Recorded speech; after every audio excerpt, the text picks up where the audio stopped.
자, 이번 시간에는 부등상시에 대해서 좀 말씀을 드리겠습니다. 이것도 질문을 받았기 때문에 제가 답변을 해드렸었는데요. 조금 정리를 해드리려고 해요. 뭐냐면 어, 일단 부등상시가 뭘까요?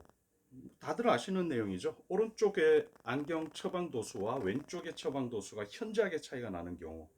뭐 교과서에는 2디옵터 이상 차이 나면 뭐 그럴 수 있다라고 얘기가 돼 있죠.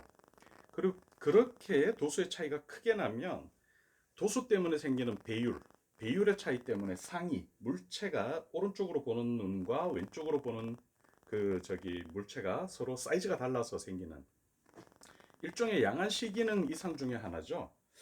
자, 그래서 이 부등상시를 가지고 굉장히 예전부터 말들이 많았고요. 아주 오랜 기간 동안 안경사들끼리 뭐 논의가 있었던 내용이에요.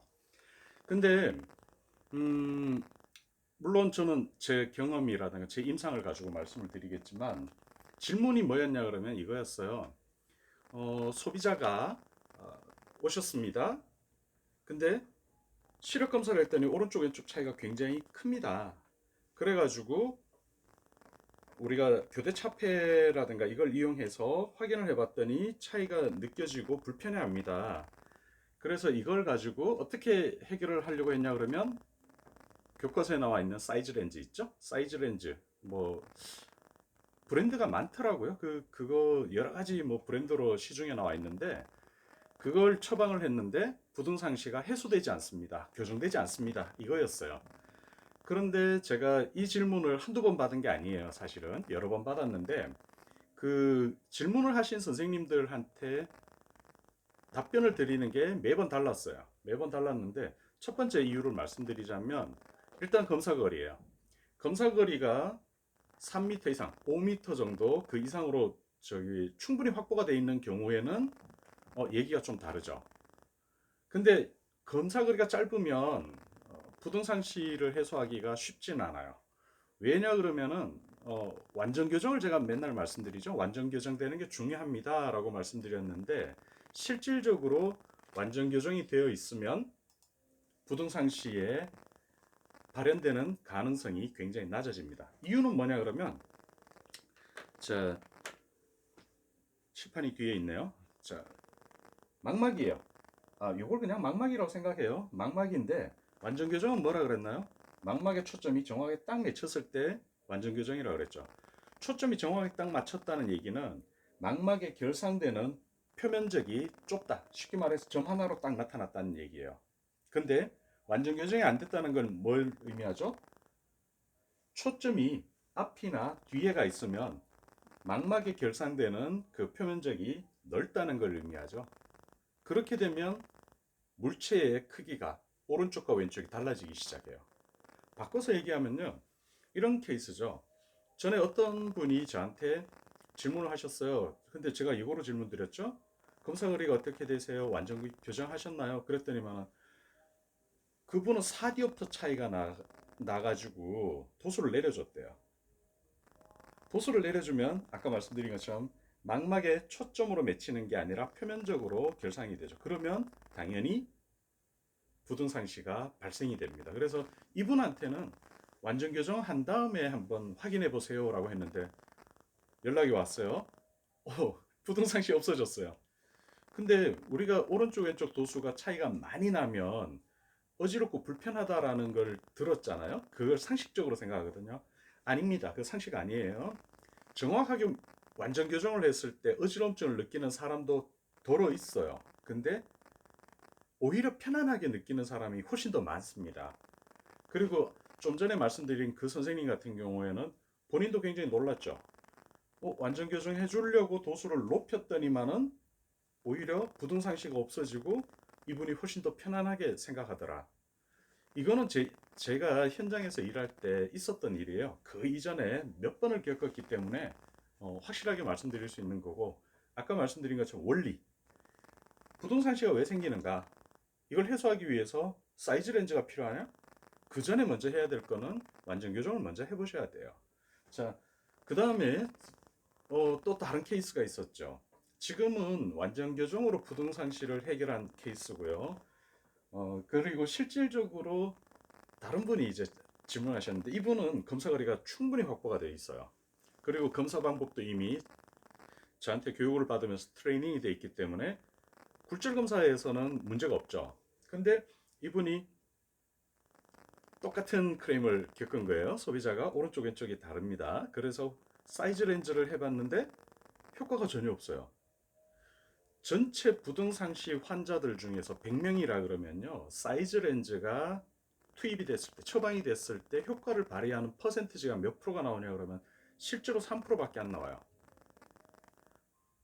이상하죠? 자, 사이즈 렌즈를 제가 효과가 없다라고 말씀드리는 건 뭐냐면 효과가 없는 게 아니라 3%밖에 안 나옵니다. 실제로 완전 교정해놓고 보면 그래요. 예.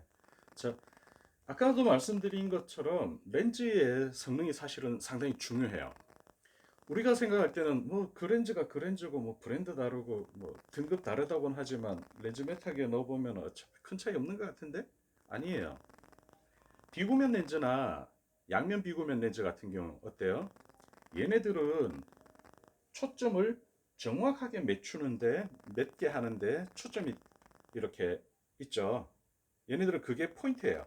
그러니까 구면 렌즈처럼 퍼지게 이렇게 상이 결상되는 게 아니라 점 하나로 딱 잡히는 게 비구면 렌즈죠. 그래서 실제로는 양면 비구면 렌즈가 오히려 사이즈 렌즈보다 더 성능이 우수한 경우가 있는데요. 이때도 우리가 생각해야 되는 건 뭐냐 그러면 제가 항상 원리 원칙이 중요하다 그랬죠. 경사각과 정점간 거리, 안면각 이것들을 제대로 세팅을 하면 부동산시가 없어지는 경우가 있었어요. 이것도 제가 질문 받았을 때 제가 말씀드렸던 케이스였죠. 근데 실질적으로 아까 말씀드린 것처럼 안경이 정점간 거리가 정확하게 맞는다는 얘기는 뭐예요?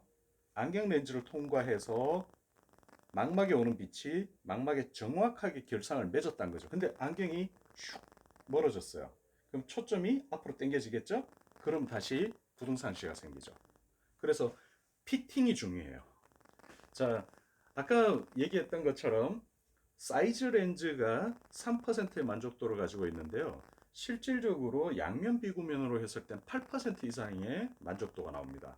만족도라는 건요, 제 입에서 만족도라는 건 실제로 부등상시가 해소가 됐다, 교정이 됐다라는 걸 의미합니다.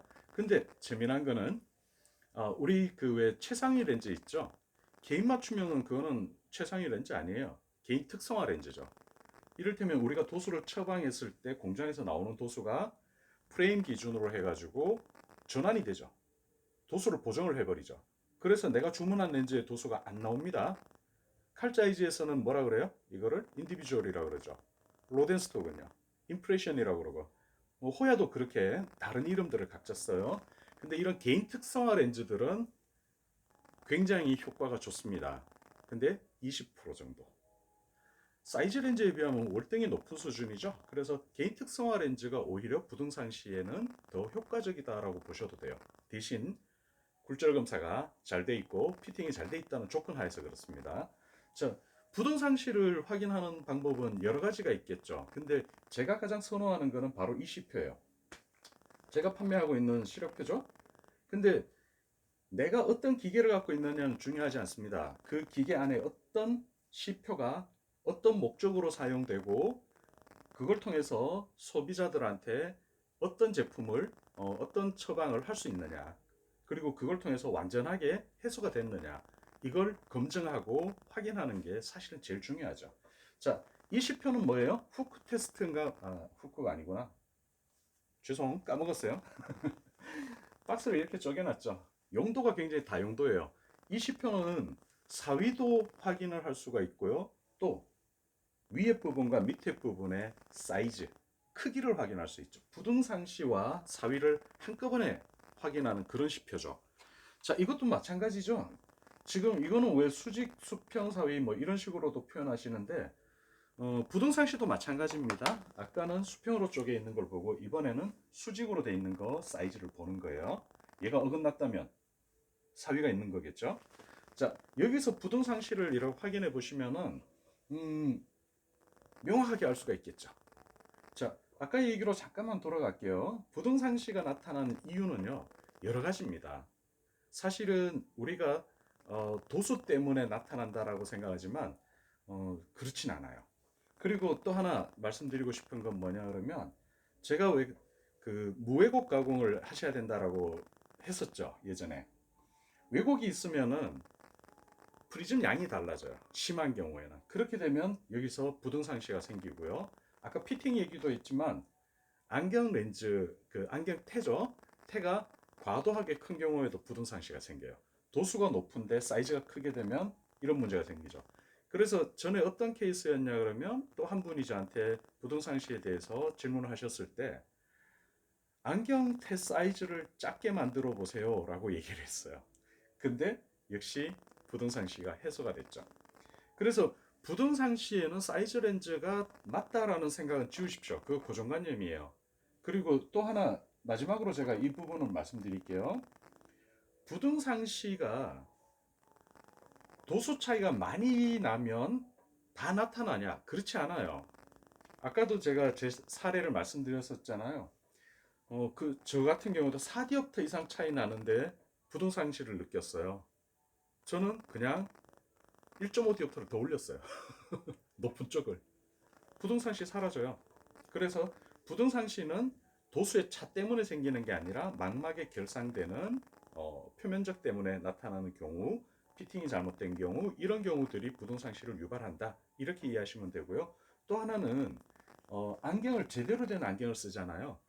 제가 이런 얘기 했었죠. 뇌로 본다 그랬었죠. 우리가 그 카메라를 구입을 해서 사용해 보면요. 손떨림 보정 기능이란 게 있어요.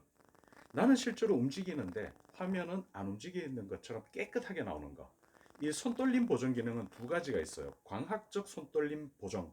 두 번째, 소프트웨어적인 이른바 그 이미지 프로그램이죠. 프로그램에 그런 기능들을 넣는 경우. 그러니까 광학적 손떨림 보정과 소프트웨어적인 프로그램으로 해결하는 방법이 있듯이 우리가 부등상시가 나타났다 그러면 광학적인 건 아까 말씀드린 것처럼 초점을 정확하게 맞추고 피팅 데이터라든가 이런 거, 그 다음에 안경 렌즈를 성능을 뛰어난 걸 한다거나 이런 게 되는 거고요. 또 하나는 소프트웨어적이라는 건 뇌가 부등상시를 상쇄시키는, 보정을 하는 그런 것도 있어요. 그래서 도수 차이가 많이 난다고 해서 반드시 생기는 건 아니다. 그리고 사이즈 렌즈로 해결이 가능하다. 이건 아니에요. 이런 것만 잘 이해를 하신다면 부등상시는 상당히 쉽고 편하게 해결할 수가 있습니다. 단지 소비자들한테 명확하게 그 근거, 이를테면 교정됐다라는 걸 보여주시는 이런 습관이 필요할 거고요. 다음 시간에는 또 다른 질문을 가지고 찾아뵙도록 하겠습니다.